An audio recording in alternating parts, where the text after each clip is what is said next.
بۆ دەوڵەتە مەتەڵەکەی سەرۆک. ئەوە چییە بە خوێن سوورە؟ نەلێت نزیکە نەدوورە، بە سنووردا بڕدا بڕە و بێ سنوورە.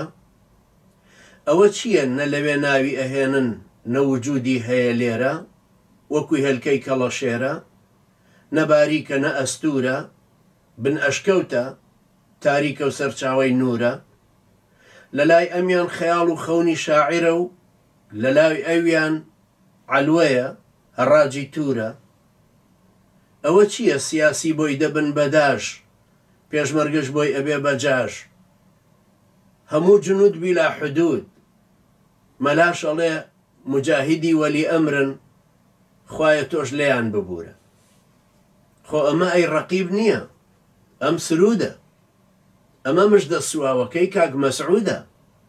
دڵنیاش بن چۆنی باسکە هەر بەزمەکەی ئال سەعودە.